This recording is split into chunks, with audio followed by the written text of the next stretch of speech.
Sir ఏందో తెలుసా, నేను ఇప్పుడే వస్తున్నాను. వీడు చెప్పి నేను విన్నాను. సురేష్, స్ట్రెచ్చర్ తీసుకురా. రేయ్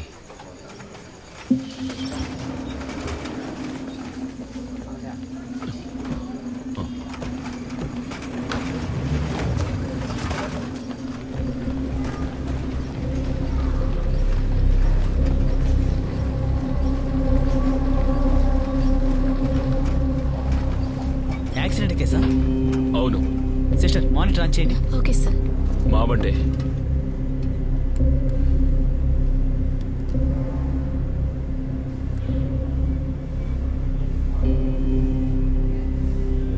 ప్రమాదం ఎప్పుడు జరిగింది? అరగంట అయి ఉంటుంది. మీరు తాగారా? పోలీసులకి ఇన్ఫార్మ్ చేయాలి. మెడికల్ కేసు ఇది. మేం పోలీసులవే ఇక్కడ స్టేషన్కి ఇన్ఫార్మ్ చేసాం.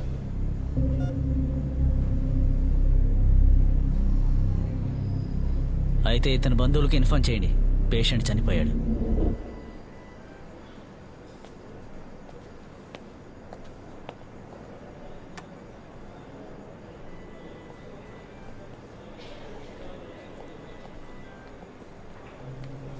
ఏమా ఏమైంది? డాక్టర్ ఏమన్నారు? ఒరే బిజు, త్వరగా రండిరా. బిజు, ఇది మన జయన్ రా. రే రే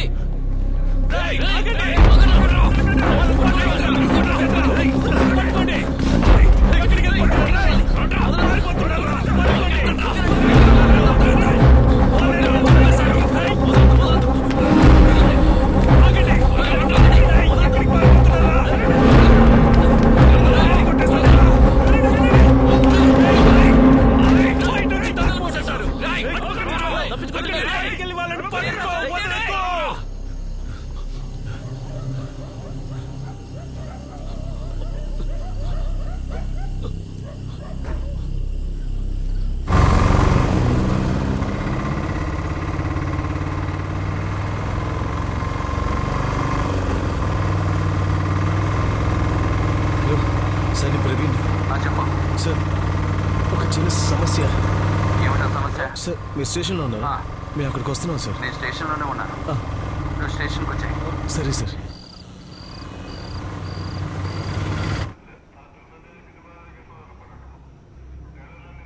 నువ్వు పడుకో, నేను ఒక అరగంటలో వచ్చేస్తాను.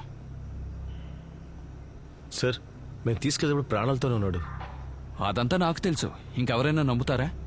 అంతేకాకుండా మీరు మందు కొట్టారు. సార్, నా మాన్యువల్ డే డ్రైవ్ చేశాడు, వాడు మందు కొట్టలేదు. సరే, ఇప్పుడు వాడెక్కడా? వాడిని ఎవరో చూడలేదు. వాడికి ఎదురుగా కేసు ఫైల్ చేసినా అందరూ ఇప్పుడు మన్నే అంటారు.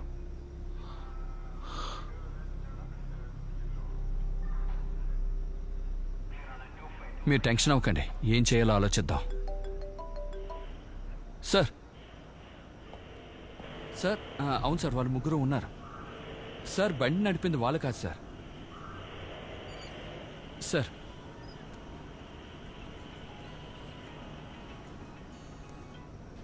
హలో మనేం సార్, నేను జోషి మాథ్యూ. మీరు తొందరగా అక్కడి నుంచి ఎస్కేప్ అయిపోండి. మీ మీద కేసు ఫైల్ చేయమని సీఎం ఎస్పీ దగ్గర చెప్పారు. ఏంటి సార్?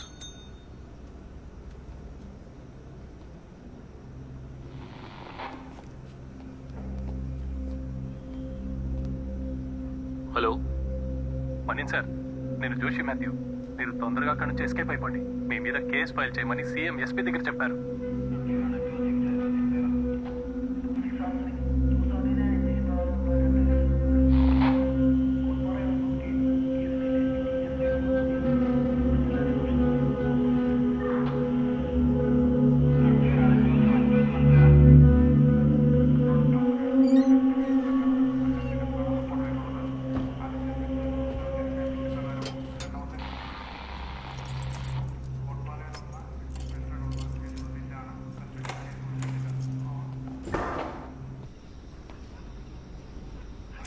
మణి, సిగరెట్ ఉందా?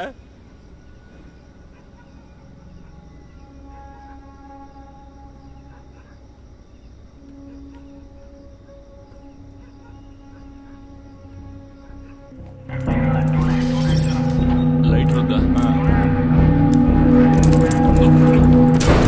సార్ ఏంటి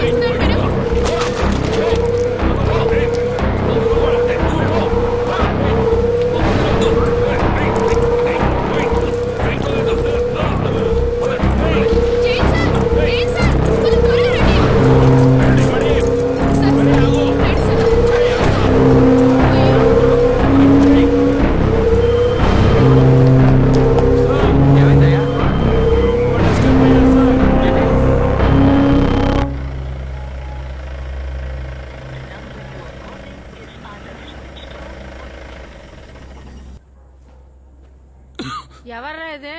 అంకుల్ అమ్మా. కొంచెం మంచినీళ్ళు తెమ్మా. నేను టీ పెడుతున్నాను. ఎవరయ్యా అదే?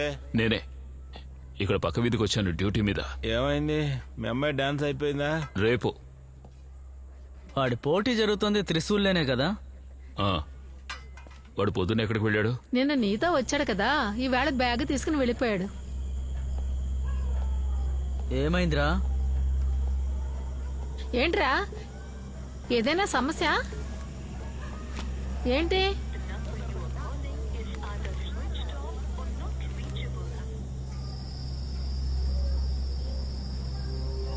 ఏమైంది సార్?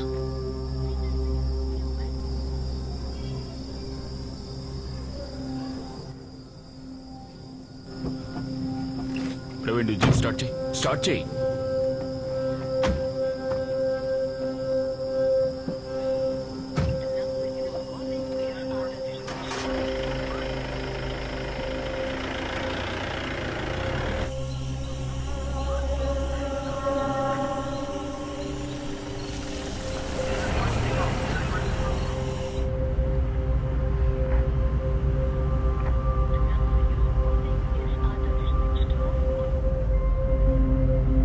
సార్ సార్ ఇప్పుడు మనం ఎక్కడికి వెళ్తున్నాం?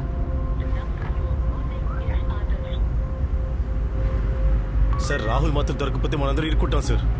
ఫోన్ ఆఫ్ చేసి వెళ్ళిపోయిన వాడిని ఎక్కడైనా వెతుకుతాం. ఒకవేళ పట్టుకున్నా వాడే డ్రైవ్ చేసినట్టు ఒప్పుకోవాలి కదా. ఎస్పీని కలిసి వాడి బండి తోలాడని చెప్పేద్దాం సార్. సరే, తిన్నగా వెళ్ళు. నిన్ను రిమాండ్లో పెడతారో అప్పుడు తెలుస్తుంది. అది కాదు సార్, సాక్ష్యం లేకుండా మన మీద ఎలా నింద వేస్తారు? నువ్వు మాట్లాడుకో. నీ వల్లే మనం అందరం లాక్ అయ్యేలా ఉన్నాం. సార్ ఈ టైంలో ఇలా మాట్లాడుతూ సార్. ఇప్పుడు నేనేం చెప్పాను? అసలు నీకేం తెలుసు? సార్ అసలు ఏం చేయబోతున్నారు మీరు? నీ బొంద. నేను ఈ పనిలోకి వచ్చి 20 ఏళ్ళు అవుతోందిరా. ఇక ఏం జరుగుతుందో నేను చెప్తాను. వ్యక్తిగత కక్షల వల్ల మహిళా పోలీస్ సహాయంతో ఒక స్టేషన్ తీసుకొచ్చి కొట్టారు. అది వీడియో తీసిన వాడిని జీప్ ఎక్కించి చంపేశారు. దాన్ని యాక్సిడెంట్ లా మార్చడం కోసం హాస్పిటల్కి తీసుకెళ్లారు. ఇవన్నీ చెప్పి మన మీద హత్య కేసు బనాయిస్తారు. సార్ మనం కూడా పోలీసే కదా, మనం ఎందుకు అంతకలవుతాం? పోలీసులు చచ్చిన వాడు నాలాంటి ఒక దళిత్. 3 రోజుల్లో బై ఎలక్షన్. వాళ్ళు ఓట్లు పడితేనే గవర్నమెంట్ నిలుస్తుంది. మనల్ని నేరస్తుల్ని చేయాలన్నదే గవర్నమెంట్ ప్లాన్. అర్థమైందా?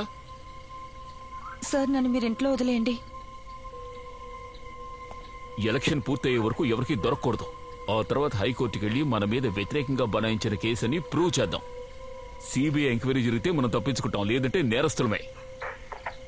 సార్ నేను ఇంటికి వెళ్ళాలి. అయితే నీ ఇష్టం వచ్చాడు చావు. రే తారా, మనం వెళ్దాం.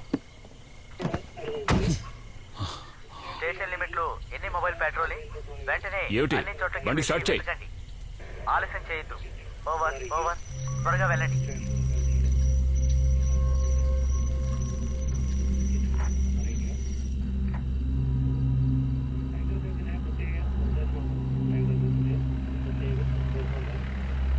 పెట్రోల్ టీమ్స్ అన్ని చాలా జాగ్రత్తగా డ్యూటీ చేయండి.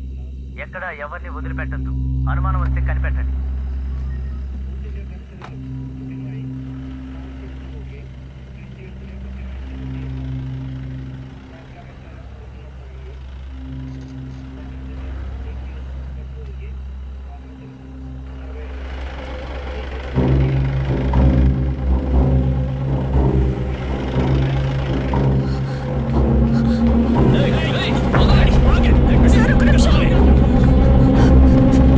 సార్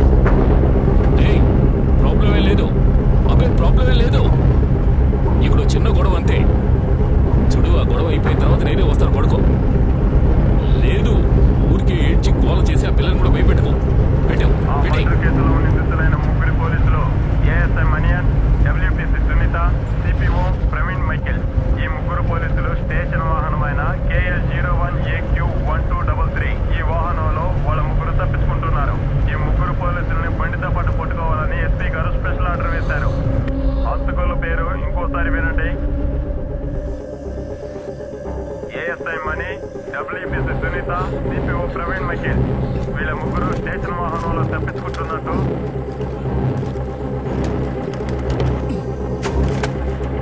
వీళ్ళ సిమ్ తీసి పడేయండి. సార్ నా ఫోన్ హాస్పిటల్లో మిస్ అయింది.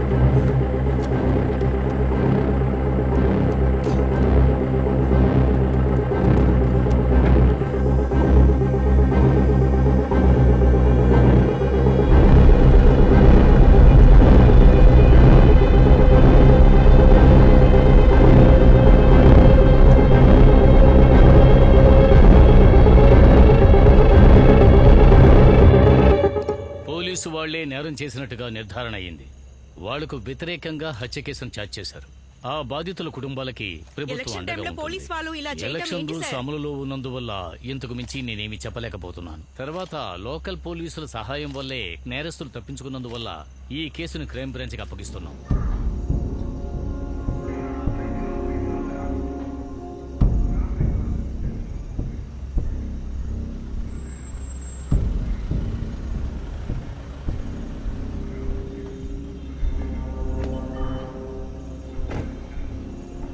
మేడం, వాళ్ళు పారిపోయే టైంలో నేను బాత్రూంలో ఉన్నాను. వయసైన ఒక ఏఎస్ఐ ఇంకా ఒక కానిస్టేబుల్ మాత్రమే స్టేషన్లో ఉన్నారు.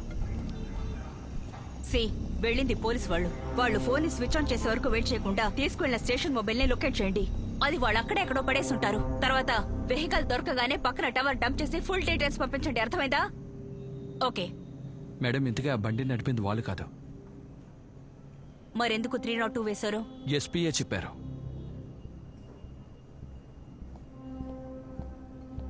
మీరంతా ఎందుకయ్యా పోలీస్ డ్రెస్ వేసుకుని తిరుగుతారు? ఈ సమస్య పెద్దదవడానికి కారణం వదిలే. నువ్వే.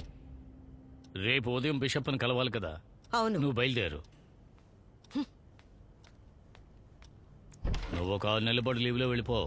Sir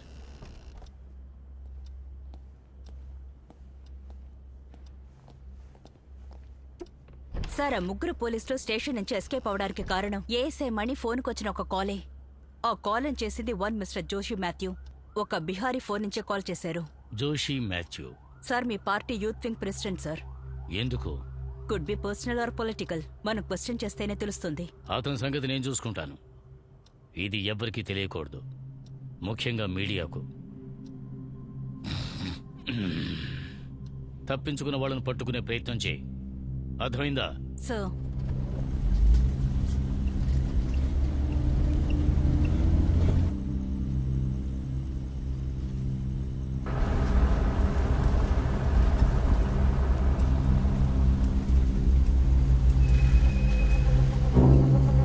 ready ready ready ready.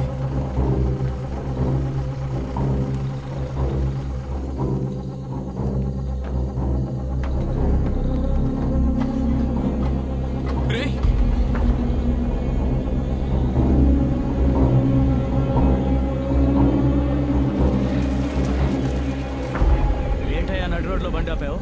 ఒకడికి వస్తే ఆపాను సార్. నడి రోడ్లోనే ఒంటేలు పోస్తావా? బండిలో ఏముందిరా? లోడ్ కోసం వెళ్తున్నాను సార్.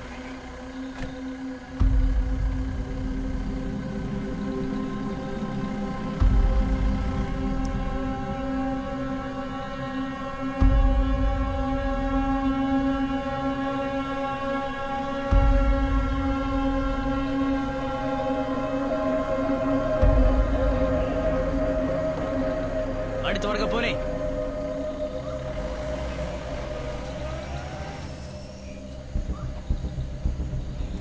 వాడిని చూస్తుంటే అనుమానంగా ఉంది సార్. బండి అంతా ఖాళీనే. ఆ రూట్లో పోనివ్వండి.